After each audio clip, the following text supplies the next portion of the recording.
Number one, the fact that Ibrahim ﷺ is acknowledging in those moments as well, يَوْمَ لَا يَنْفَعُ مَالٌ وَلَا بَنُونَ, that I'm looking for the honor of the hereafter when there will be no benefit that comes from having children or having wealth except for the one that comes with a sound heart to Allah subhanahu wa ta'ala. It's important to understand that Ibrahim ﷺ is more concerned with the succession of generations that would uphold the monotheism that he came with than he is with simply having offspring himself. And this is why we see when Zakaria alayhi salam calls out to Allah subhanahu wa ta'ala, he says, وَإِنِّي خِفْتُ الْمَوَالِي, and one qira'ah, إِنِّي خَفَّةُ الْمَوَالِي, that I'm worried about the lack of people that will continue on with this message. I don't find inheritors of this message amongst my people. And that's why Zakaria alayhi salam chooses to call out to Allah subhanahu wa ta'ala and to ask him for a child.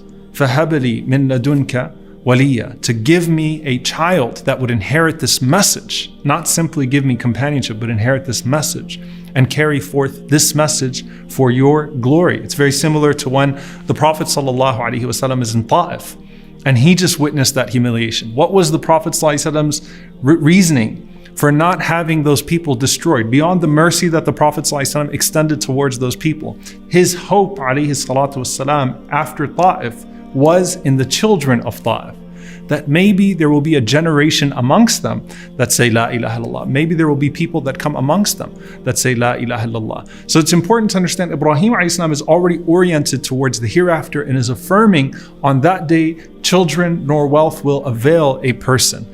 But there's something else with Ibrahim ﷺ. One of his nicknames is Abul Anbiya. He's the father of the prophets. And when the Prophet ﷺ named his own son Ibrahim, he said, I named him after my father Ibrahim.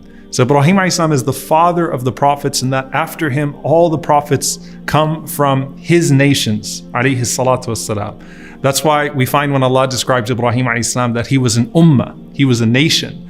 One interpretation of him being described as an ummah himself is that the good that emanates from that one person is the good that an entire nation would be able to put forth. Just from Ibrahim ﷺ himself.